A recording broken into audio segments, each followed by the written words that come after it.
Hey, what's up, everybody? Hobo Mackie. So I'm preparing for a cold night tonight. It's supposed to get down to 46 degrees. Um, I've actually spent the coldest night of the year in this same spot.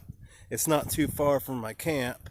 I got my hammock and camp set up not too far away, but um, being that it's going to be 46 tonight, it's like really close to either I just tough it out or I start this fire and just sleep next to this fire all night. And I decided to go ahead and do the fire. All the sand around here ought to heat up and get nice and warm, and then I'll be able to sleep nice and cozy right by the fire or right on the warm sand. And I got all of this, I call it fat wood, but yeah, it's wood that's got a lot of tar in it. I got this one really long big piece. It's real heavy. I drug it all the way over. It's very thick, and I really think that's all the wood I'm going to need for tonight, because this stuff burns like a candle. There's a couple pieces on this fire here. You can see the black smoke billowing up a little bit.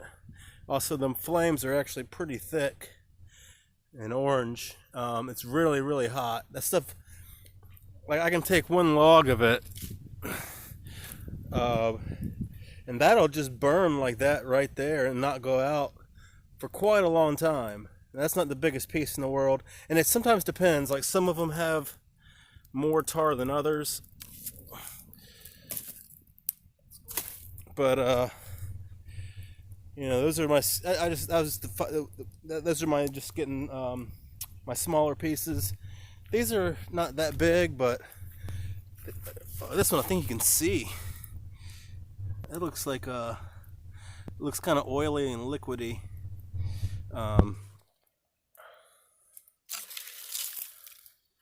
Right in there.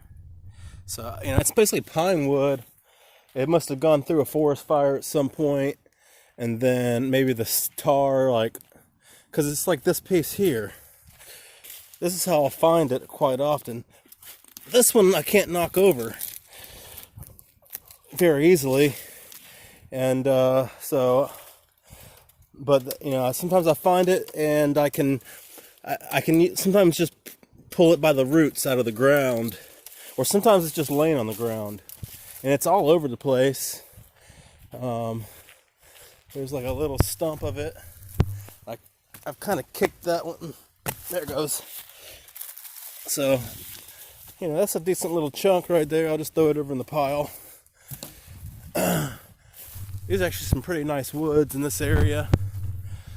It's kind of a palmetto pine. The grass isn't too tall or thick. It's drier, kind of. I guess it's higher land or something, maybe. But it's just nice. You know, it's a beautiful day. I've noticed on the cold days, it's always real sunny and no rain. So it seems like when it gets warm, the clouds come out. So I don't know what the science is, but I've noticed that on the southeast United States. I've noticed that. But then in other parts of the country, it's not quite like that. I tried to get that log, but that one's like too stuck in the ground. I think I'm good. Like I said, it's not going to get that cold, only 46. All I really have is my sleeping bag. Pretty dirty at the moment. I plan to go to town tomorrow. Be my first time in a while. And I might take that to the laundromat. I don't know yet. Then I got this, which is basically pine straw and some clothes. That's going to be my pillow for the night.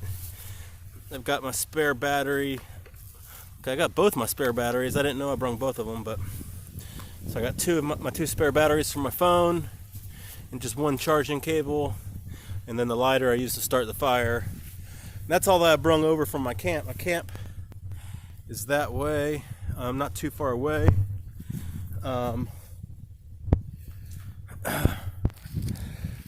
I just decided to go ahead and come over here.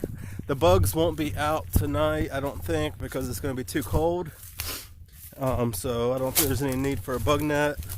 there's no need to be in the hammock.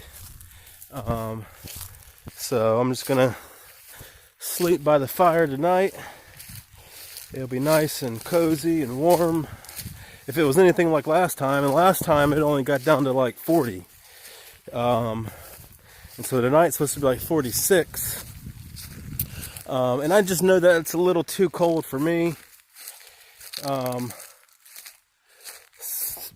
Like last night I got a little bit cold. So, and that was in the 50s, like low 50s. So I kind of know that instead of being a little bit cold, I'm just going to go ahead and be totally comfortable.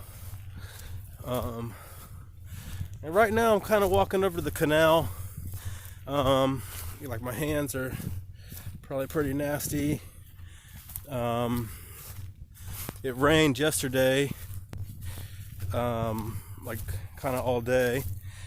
So I haven't had any time to take any kind of bath, so I think I'm going to take a dip in the canal. I'm butt naked at the moment, so I'm probably not going to film it or nothing, but maybe I'll just kind of let y'all walk with me down to the canal. But yeah, definitely kind of a beautiful day, pretty area. A little thistle there. That's an edible plant. You just gotta watch out for the spiky shit. I did place an order for some seeds today. We'll see if they come in or not. But I got an Everglades tomato, which is a native tomato species for this area, and they say it pretty much grows like a weed. And once it gets started, you'll have a hard time stopping it. So I think it'd be an excellent survival food. And also the Seminole pumpkin, which was a native plant as well that was grown by the native tribes in this area. And it's like a squash, and it's very pest and disease resistant. And they say that the more you neglect it, the better it'll grow. So that's the kind of crops that I like. Something that'd be real easy and to provide good calories. So those are the two that I'm going to order. Sometimes I come up here a little quiet. You just never know when there's boats and stuff in the canal. And I'm butt naked at the moment. It'd be a little weird when I just pop out the woods naked. I just heard something in the water. You never know. It could be looking out for gators as well. And also I go slower right in here because that bird scared the shit out of me. But you never know with the water moccasins, because they like to be by the water. And so I usually sit here for a second and make sure there's no gators. It's kind of a cold day today, and so I kind of wonder if they're not so active. But also being midday, they shouldn't be so active. And I've gotten to where I don't even dip my toe in the water. I just dive right on in. Because if I dip my toe in the water, and I'll sit there and hem and haw that the water's cold, and I turn into a little bitch. But if I just jump right in, it's cold for about 2 seconds, and then it's totally fine. So that's what I'm going to do, is go ahead and just dive in. But anyway, just figured I'd give y'all an update. Peace out.